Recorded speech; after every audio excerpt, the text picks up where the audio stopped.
The blockade had lasted 2 full years, and Earth was not the same world it had been when the aliens first arrived to demand submission. The cities looked different now, with victory gardens growing on every rooftop and solar panels covering every surface that could catch sunlight. People walked differently too, with their heads held high and determination in their eyes. They had learned to make do with less and discovered that they were stronger than anyone had imagined. Children played games where they pretended to be freedom fighters sneaking past alien patrols, and every adult knew that humanity was fighting for something more important than comfort, Doctor. Amy Rodriguez had not left her laboratory in 6 months, and her hair had turned gray from the stress and exhaustion, but her eyes burned with the fire of discovery. She had finally cracked the secret of Council Shield technology, and what she found made her laugh out loud in the empty lab. The aliens had been using the same defensive systems for over 3,000 years, without changing anything, because they believed their technology was perfect. But Amy could see the fatal flaw that no other species had ever noticed or been brave enough to exploit.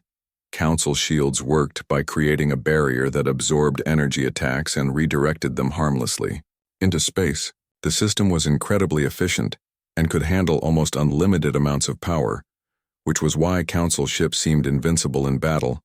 But the shields had to operate on specific frequencies to maintain their coherence, and those frequencies had never been changed because no species in recorded history had ever developed weapons that could exploit the weakness. The Council had grown so comfortable with their invincibility that they had forgotten to guard against new types of attacks. Amy had developed particle beam weapons that operated on exactly the right frequencies to disrupt Council shields and turn their greatest strength into their greatest weakness. When her weapons hit a Council ship, the alien shields would not just fail, they would feed back and overload the ship's entire power grid. She had also solved another problem that had been keeping her awake at night. Human ships were much smaller and weaker than Council vessels, but Amy had figured out how to turn that disadvantage into strength. Her new engine designs would make human ships faster and more maneuverable than anything the aliens possessed. The Council had built their ships for overwhelming firepower and intimidation, but Amy was building ships for speed and cunning. In a straight fight, the aliens would still win, but Amy was planning to make sure there were no straight fights. Colonel Ben Hayes had returned from his longest and most dangerous mission deep in Council space, and the information he brought back would change the war completely. He had infiltrated the secret archives on Nexus Prime itself and photographed documents that proved everything he had suspected about the Council's true history. The evidence was even worse than anyone had imagined. The ancient galactic civilization had not just been destroyed by the Council species. They had been systematically exterminated in a campaign of genocide that lasted over 200 years. The Council had hunted down every member of the ancient species across hundreds of worlds and killed them all, including children and civilians who had never harmed anyone. They had erased entire cultures and languages and histories to make sure that no one would remember what had been lost. But the most shocking discovery was that the genocide had not ended with the ancients. The Council had been quietly eliminating any species that showed too much independence or developed technology that might threaten alien supremacy. Over 50 species had vanished from the galaxy in the past 1,000 years. The current Council member species were not the wise and benevolent rulers they pretended to be.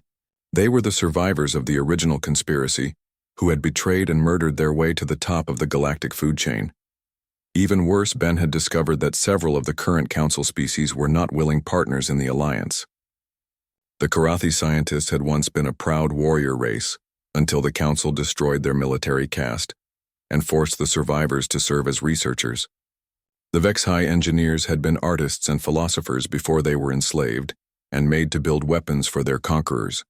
The Council ruled through fear and lies and the careful elimination of anyone who might threaten their power.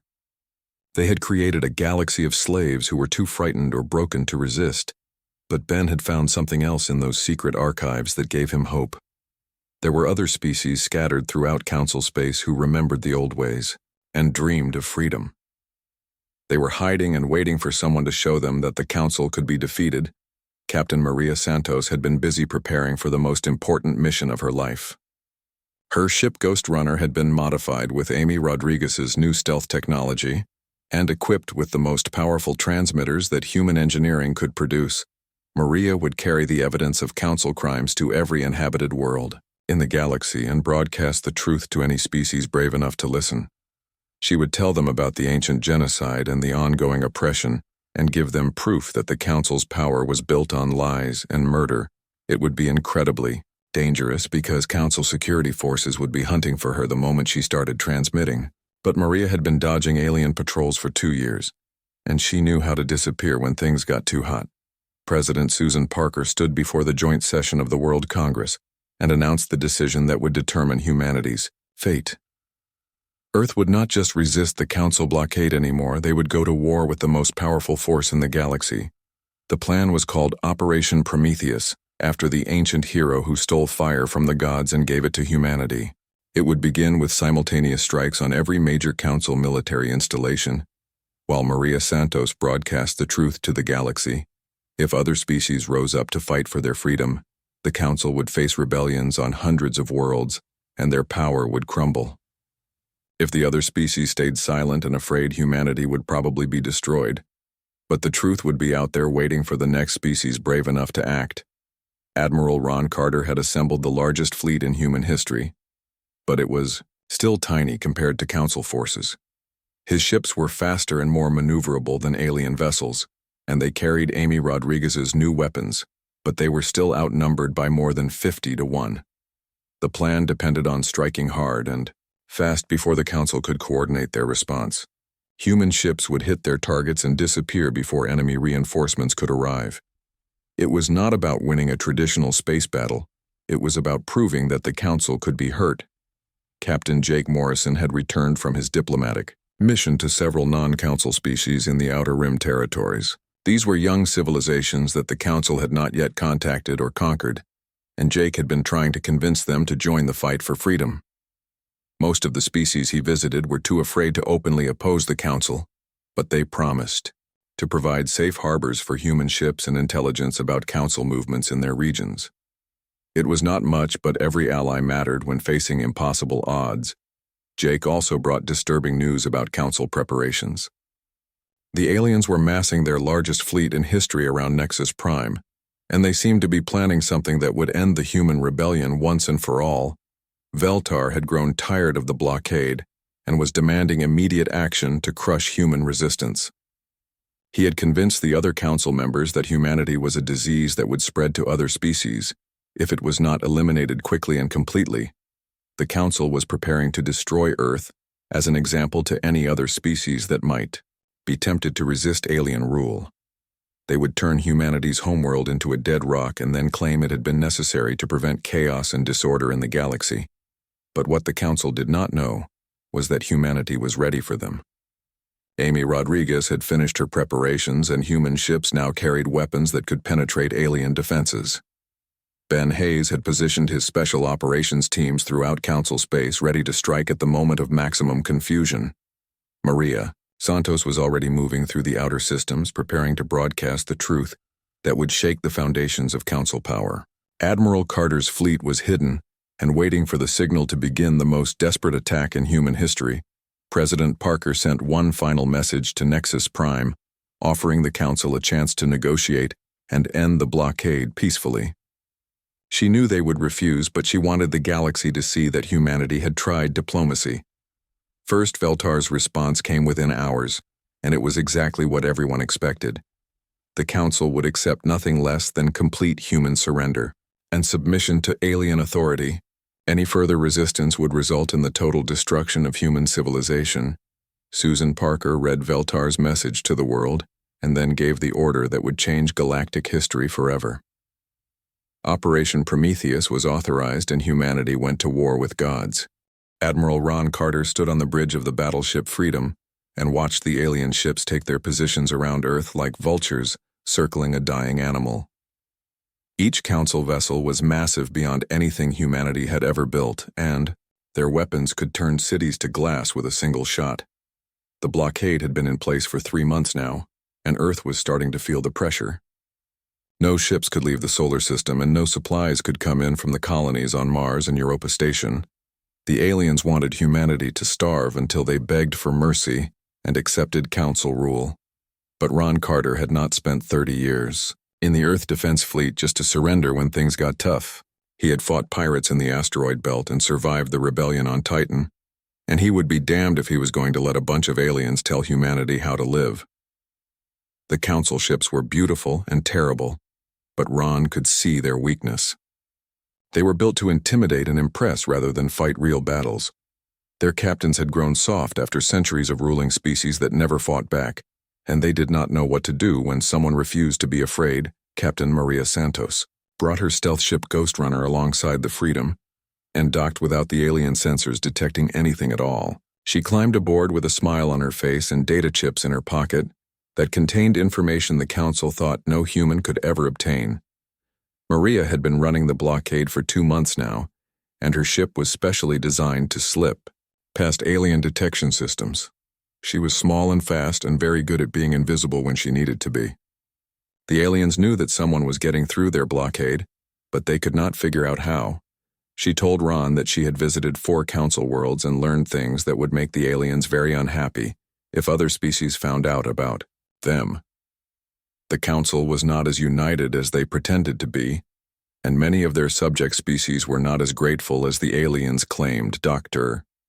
Amy Rodriguez worked in a secret laboratory on the far side of Luna, where the alien sensors could not reach her.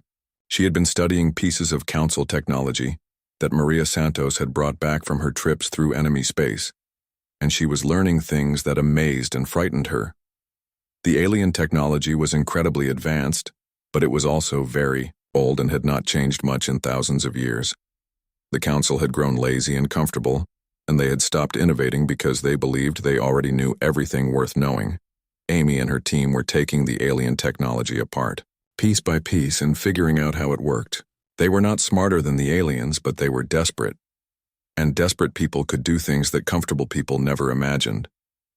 She had already figured out how alien communication systems worked, and now human engineers were building devices that could listen to Council military transmissions. She had cracked their navigation computers and learned the locations of secret Council bases that were supposed to be hidden from everyone. Most important of all, Amy had discovered something that the Council had tried very hard to keep secret. Their shield technology that made their ships nearly invincible had a weakness that could be exploited if someone was clever enough and brave enough to try. Colonel Ben Hayes commanded the special operations teams that were doing impossible things throughout Council space. His soldiers were the best that humanity had to offer, and they had been trained to fight in conditions that would kill ordinary people. Ben had grown up reading stories about ancient human warriors who fought against impossible odds and never gave up no matter how bad things looked. He had always believed that humans were tougher and more stubborn than any alien could possibly understand, and the blockade was proving him right. His teams were operating on a dozen Council worlds, gathering intelligence and causing trouble for the aliens who thought they were safe in their perfect cities. They moved like ghosts through alien security systems and took pictures of things the Council did not want anyone to see. The most important discovery came when Ben himself led a team to an ancient world called Kethvar that was supposed to be uninhabited. The Council had forbidden all species from visiting Kethvar, and their records claimed it was just an empty rock with no value to anyone. But Kethvar was not empty at all. Ben and his team found ruins that were older than the Council itself and technology that was far more advanced than anything the aliens possessed today. They found records carved in stone that told a story the Council had spent thousands of years trying to hide. Long ago, there had been another galactic civilization that was even greater than the Council. They had been peaceful explorers and teachers who shared their knowledge freely with any species that wanted to learn. They had built wonders that made Council cities look like crude huts by comparison.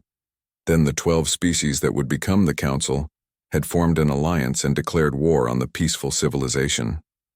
They had used lies and treachery and overwhelming force to destroy everything the ancients had built. They had stolen the ancient technology and claimed it as their own. The 12 species had not inherited their advanced technology as they claimed. They had murdered an entire galactic civilization to get it, and then spent thousands of years pretending to be wise and benevolent rulers. Ben transmitted this information back to Earth using communication methods that Amy Rodriguez had developed. The truth about the Council's crimes spread through human space like wildfire, and suddenly everyone understood what they were really fighting against. President Susan Parker sat in her office in Washington and read the reports from Ben Hayes and Amy Rodriguez and Maria Santos. She was a tough woman who had been elected because she promised to stand up for human rights no matter what the cost. The evidence of council genocide was overwhelming, and it changed everything about the current situation. Humanity was not just fighting for their own freedom anymore. They were fighting to prevent the council from committing more crimes against other innocent species. Susan made a decision that shocked even her closest advisors. Instead of trying to negotiate with the council or find some way to compromise, she authorized Admiral Carter to prepare for war. The plan was incredibly dangerous and probably impossible, but it was the only way to break the cycle of oppression that had ruled the galaxy for thousands of years. Humanity would strike every major council military installation at the same time, while broadcasting the truth about council crimes to every species in the galaxy. If the plan worked, other oppressed species would rise up and fight for their freedom. If it failed, humanity would be destroyed, but at least the truth would be out there, and maybe someday another species would finish what humans had started. Amy Rodriguez worked day and night to prepare the weapons and technology that would be needed for the attack. She had learned how to disrupt council shields and how to turn their own communication systems against them. Her frequency weapons could penetrate alien defenses that had never been broken before. Maria Santos and her team of stealth ship captains, prepared to carry the truth to every corner of the galaxy. They would slip past council defenses and broadcast the evidence of ancient genocide to any species brave enough to listen. Ben Hayes and his special operations teams prepared to strike at the heart of council power from within. They would infiltrate alien command centers and create chaos at the moment when confusion would do the most damage. Admiral Carter assembled every fighting ship that humanity possessed and prepared them for battles that no human had ever imagined fighting. His captains were outnumbered and outgunned, but they had something the aliens did not have. They had nothing left to lose and everything to fight for. The blockade continued, and Earth grew hungrier and more desperate with each passing day. But humanity was not breaking under the pressure. They were getting stronger and angrier and more determined to show the galaxy that freedom was worth any price. Council Speaker Veltar sent messages demanding surrender and promising mercy for humans who would accept their proper place in the galactic order. He could not understand why these primitive creatures would choose suffering over the peace and prosperity that council rule would bring. What Veltar did not understand was that humans had been fighting for freedom since they first stood upright and looked at the stars. They had toppled kings and emperors and dictators throughout their history, and they were not about to stop now just because their enemies had bigger ships. The day of reckoning was coming, and when it arrived, the galaxy would learn what happened when someone tried to make humanity kneel. Captain Jake Morrison watched the stars through the bridge windows of the New Horizon and felt proud of what humanity had done. They had built their first real spaceship that could travel faster than light, and now they were exploring the galaxy, like the old dreamers had always hoped they would do someday. The ship was not very big and not very fancy, but it worked, and that was all that mattered to Jake and his crew of 20 brave souls who had left Earth 6 months ago to see what was out there in the dark spaces between the stars. They had visited 3 empty star systems already and found nothing but rocks and gas and the cold silence of space. Then the sensors started making noise, and Jake knew that everything was about to change forever. Lieutenant Amy Rodriguez looked up from her station with wide eyes and said that something was coming toward them fast, and it was bigger than anything they had ever seen before. Jake told everyone to stay calm, but his heart was beating like a drum because this was the moment that every human had wondered about since they first looked up at the night sky. The alien ship appeared on their main screen, and Jake felt his breath catch in his throat because it was beautiful and terrible at the same time. It looked like someone had taken a crystal and stretched it into the shape of a sword, and then made it shine with its own inner light. The ship was at least 10 times bigger than the New Horizon, and it moved through space like it owned every star in the galaxy. A voice spoke in perfect English through their communication system, and Jake wondered how that was possible when no human had ever met an alien before today.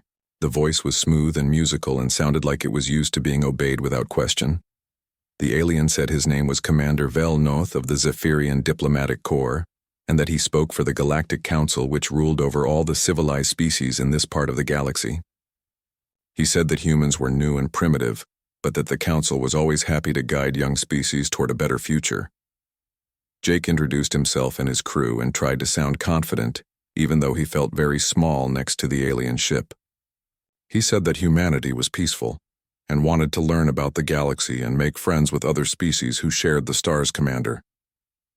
Velnoth made a sound that might have been laughter, but it did not sound very friendly. He said that all young species thought they were ready to explore the galaxy, but most of them were wrong and needed the wisdom of older and wiser civilizations to keep them from making terrible mistakes. The alien ship moved closer, and Jake could see that it had weapons that looked like they could turn the New Horizon into dust with a single shot. Commander Velnoth said that Captain Morrison and his crew should follow the Zephyrian ship to Nexus Prime, where the Council would decide what to do about humanity. Jake wanted to refuse, but he knew that his ship could not fight or run from something so much more powerful than anything humans had ever built. He told his crew to set course for Nexus Prime and hoped that Earth would understand why he had not come home. The journey took 3 days, and during that time, Commander Velnoth told Jake many things about the galaxy and the council that ruled it. There were 12 great species who had joined together thousands of years ago to bring peace and order to the stars. Each species had special gifts that helped the council govern wisely. The Zephyrians were the best diplomats and negotiators in the galaxy, and they spoke for the council in all important matters. The Karathi were brilliant scientists who understood the secrets of the universe better than anyone else.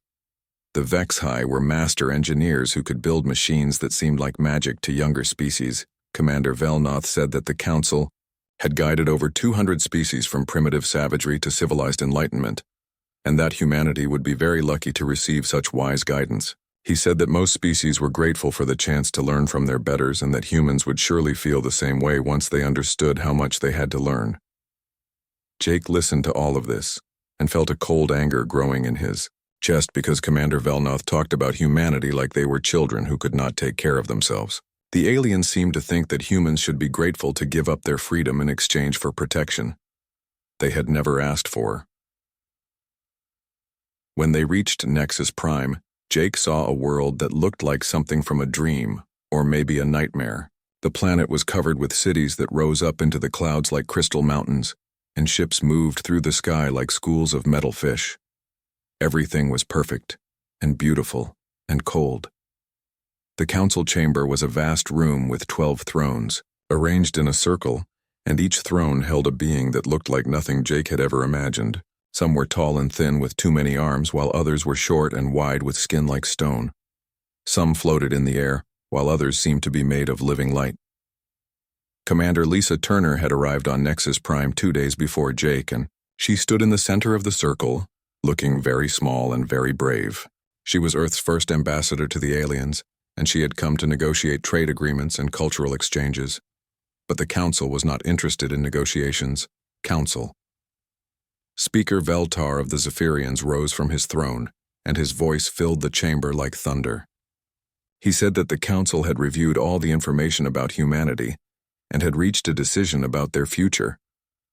Humanity would be classified as a developing species under Council protection, which meant that humans could not expand beyond their home star system without permission. They would be allowed to colonize 3 worlds but no more, and their technology would be watched and controlled to make sure they did not develop anything dangerous. The Council would send advisors to help humanity grow in the right direction, and humans would pay tribute to show their gratitude for this generous guidance. Any attempt to resist or ignore Council authority would result in immediate action to protect humanity from its own foolish choices. Lisa Turner stood straight and tall in the center of that circle of alien power and said the words that would change everything. She said that humanity refused the Council's offer, and that Earth would govern itself as it always had.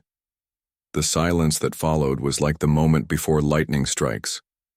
Council Speaker Veltar stared at Lisa Turner like she had said something impossible, and maybe she had, because Jake could see that none of the 12 Council members had ever heard those words before. No species had ever refused their guidance. Veltar said that Lisa Turner must not understand the situation, and that humanity was not strong enough to survive without Council protection. He said that refusing the Council's guidance was like a child, refusing to listen to its parents, and that such foolishness could not be allowed. Lisa Turner said that humans were not children, and that Earth would never bow to anyone no matter how powerful they claimed to be. The council members spoke to each other in languages that sounded like music and wind and breaking glass, and Jake knew they were deciding what to do about these stubborn humans who would not accept their place. Finally, Veltar spoke again, and his voice was cold as the space between stars. He said that humanity had made its choice and would face the consequences. Earth and all human colonies would be blockaded until they came to their senses and accepted council rule. The council session ended, and Jake found himself walking beside Lisa Turner as guards escorted them to their ships. She looked at him with tired eyes and asked if he thought they had done the right thing. Jake thought about Earth and all the people who lived there and all the dreams they had for the future among the stars. He thought about the council and their perfect cities and their cold arrogance and their belief that might made right. He told Lisa Turner that they had done the only thing that humans could do, and that whatever happened next, they would face it as free people. The blockade began 3 days later.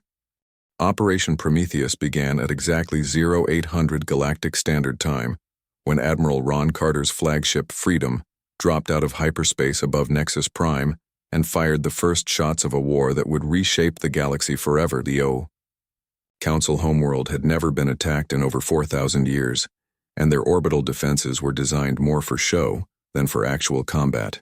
The massive alien weapons platforms looked impressive, but they moved like ancient monuments, and their targeting systems could not track the small, fast human ships that swarmed around them like angry wasps. Amy Rodriguez's frequency weapons worked exactly as she had promised, and the first salvo from human ships sent cascading failures through the Council defense grid.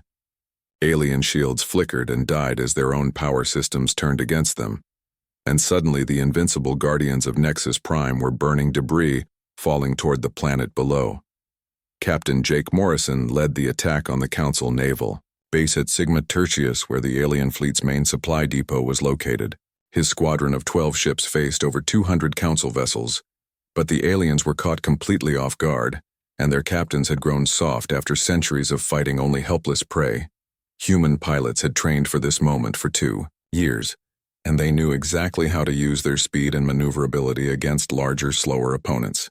They struck like lightning and vanished before the aliens could respond, then hit again from a different angle, while enemy commanders were still trying to figure out what was happening.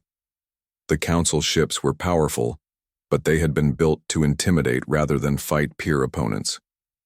Their massive hulls made impressive targets, and their weapons were designed for long-range bombardment of defenseless worlds, rather than close combat with fast-moving enemies. Jake's ships tore through the alien formation like sharks among school fish, and within 30 minutes the great naval base of Sigma Tertius was a cloud of wreckage and escaping atmosphere. The survivors fled in panic, carrying news that would soon spread terror throughout Council space. But the most important part of Operation Prometheus was not happening in space at all. Captain Maria Santos had positioned her stealth ship, Ghost Runner, in the perfect location to broadcast the evidence of Council crimes to every inhabited world in the galaxy.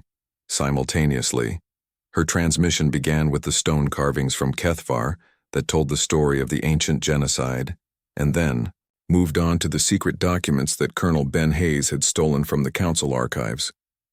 Every species in the galaxy learned the truth about their supposed protectors in a single devastating hour. The Karathi were the first to remember who they had been before the Council broke them. On their homeworld of Korth, scientists put down their research tools and picked up weapons that had not been used in over 1,000 years. They turned their advanced technology against their oppressors, and within hours Korth was free. The Vex High engineers on Vex Prime rebuilt the war machines that their ancestors had used to defend their beautiful cities before the Council enslaved them. The aliens had forced them to build weapons for conquest, but now those same weapons were turned against Council forces throughout the sector. On dozens of world species that had served the Council for centuries suddenly remembered what freedom meant and decided they were willing to fight for it. The careful order that the aliens had spent thousands of years building crumbled in a matter of days as their subjects became their enemies. Colonel Ben Hayes and his special operations team struck at Council command centers throughout the galaxy at the exact moment when confusion and panic were at their peak. They had been infiltrating alien installations for months, and now they activated sleeper agents and sabotage devices that turned the Council's own infrastructure against them. Communication networks crashed, and supply lines were severed as humans, who had been hiding in plain sight, suddenly revealed themselves and began destroying everything they could reach. Council commanders found themselves cut off from their forces and unable to coordinate any effective response. The war that the Council had expected to be a quick lesson in obedience became a galaxy-spanning revolution that threatened everything they had built. Species after species declared independence and began hunting down the alien administrators who had ruled over them. Veltar stood in the Council chamber on Nexus Prime and watched his perfect galaxy burn while human bombs exploded in the city below. He could not understand how primitive creatures had managed to destroy the work of millennia in just a few days. The other Council members were screaming at each other in a dozen different languages as reports of defeat and rebellion poured in from every corner of their territory.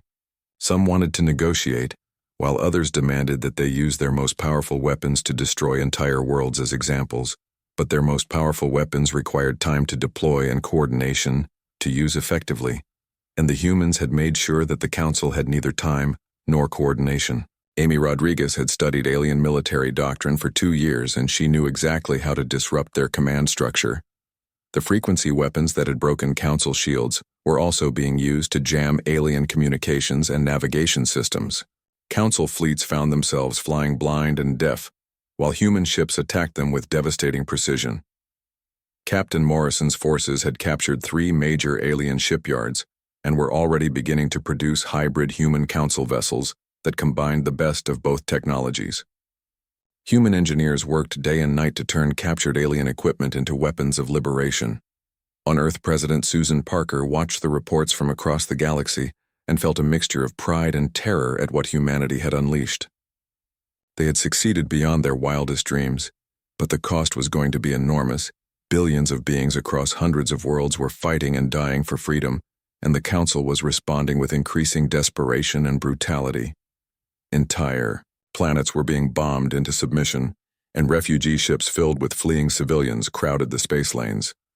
But there was no turning back now, because the truth was out there and could never be hidden again. Every species in the galaxy knew what the Council had done, and many of them had decided that death was preferable to continued slavery. Dr. Amy Rodriguez monitored the battle reports from her laboratory and made constant adjustments to human weapons and tactics based on what was working against alien defenses. She had become the galaxy's leading expert on Council technology, and her innovations were being copied by rebel forces throughout space.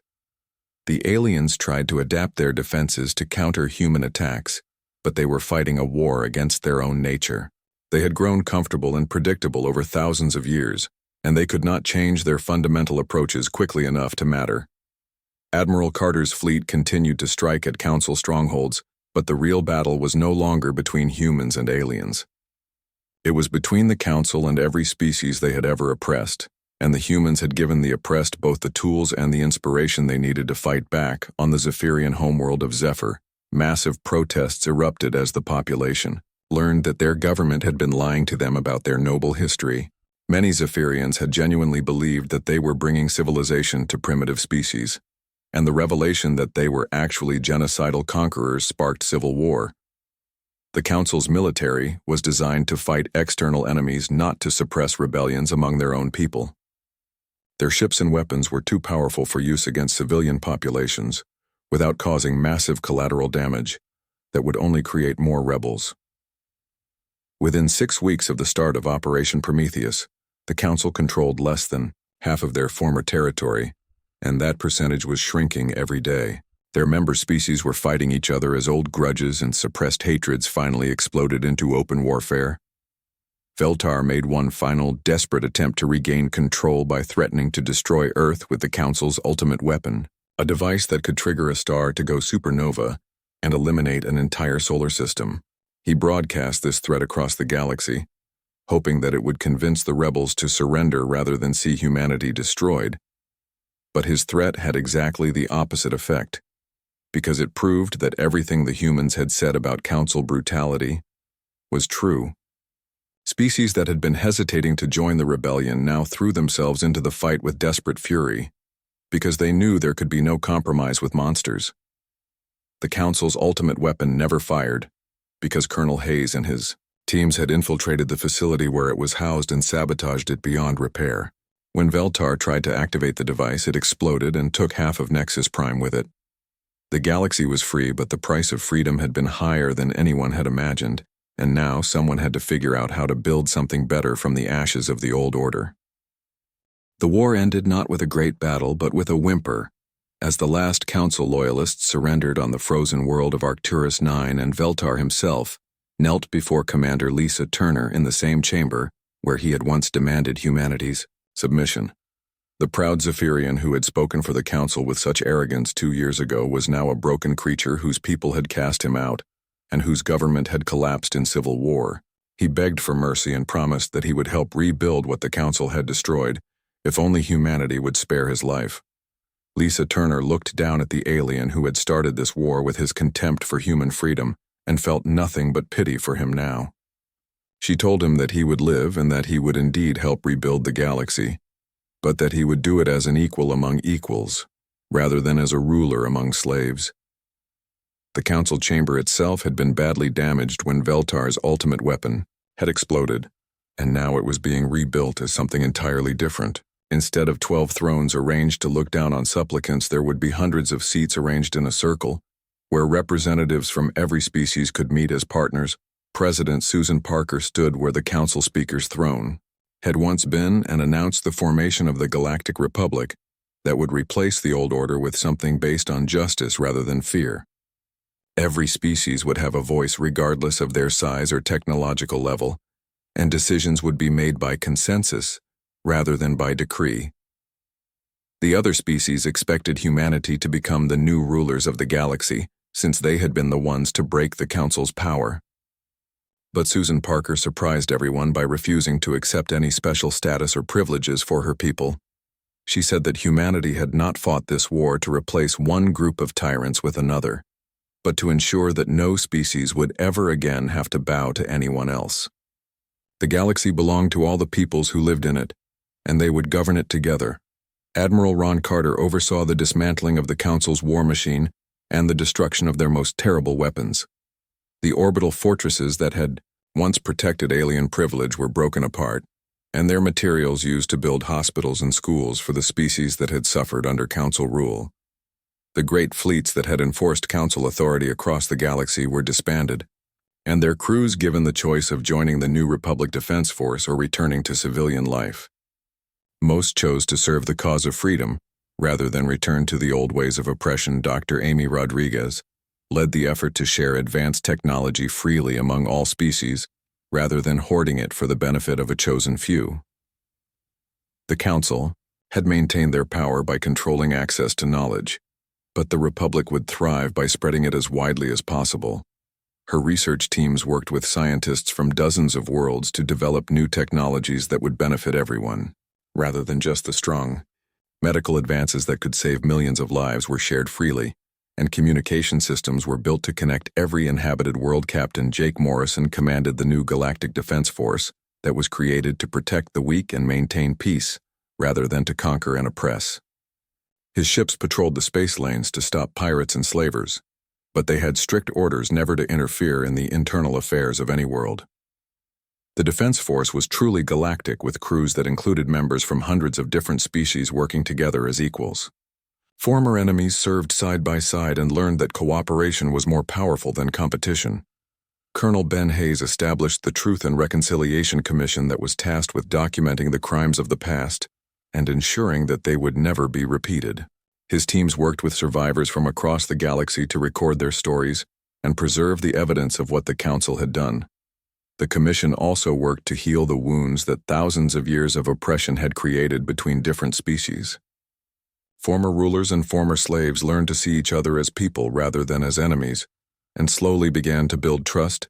Captain Maria Santos continued to carry truth throughout the galaxy, but now her broadcasts brought hope rather than revolutionary fire. She traveled to worlds that were still struggling to understand what freedom meant, and helped them find their own paths toward democracy and self-determination.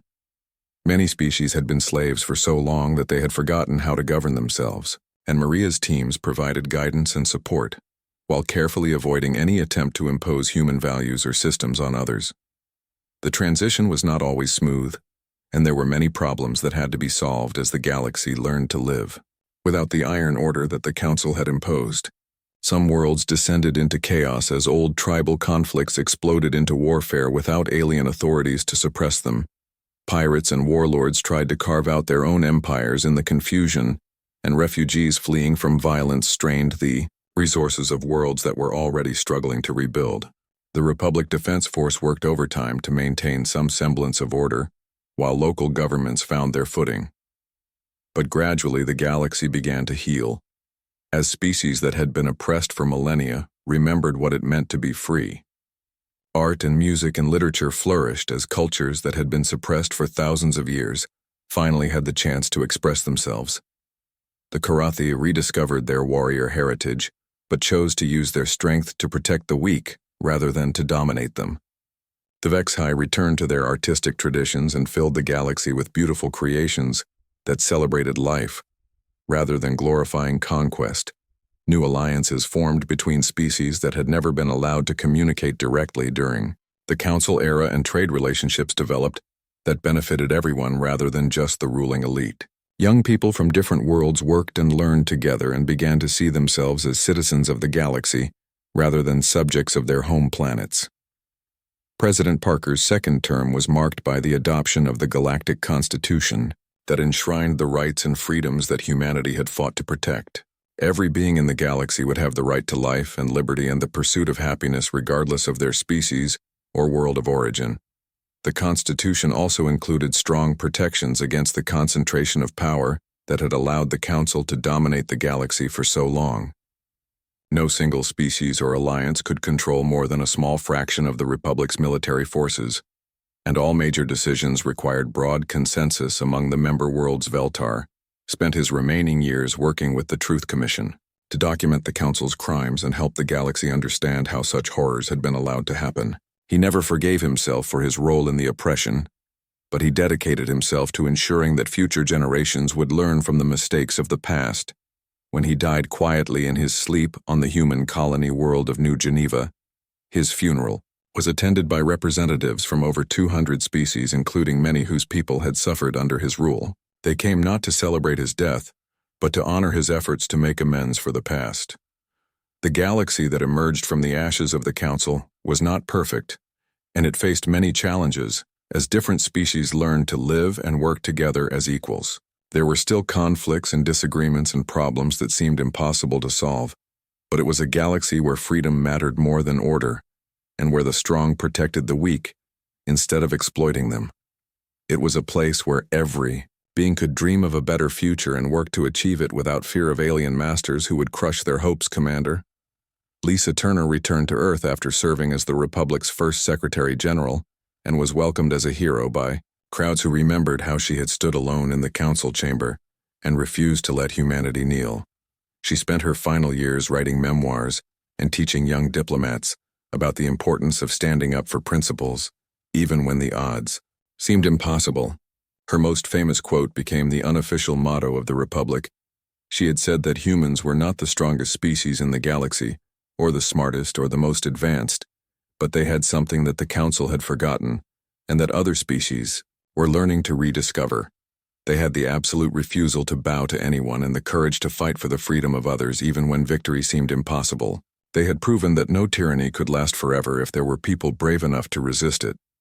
The humans who had forced the Council to kneel never sought to rule the galaxy themselves, but rather to free it from rulers entirely. They had changed the course of galactic history not through conquest but through the simple belief that every being deserved to be free. And in doing so, they had given the galaxy something it had not known for thousands of years: hope for a future where freedom and justice would triumph over fear and oppression forever.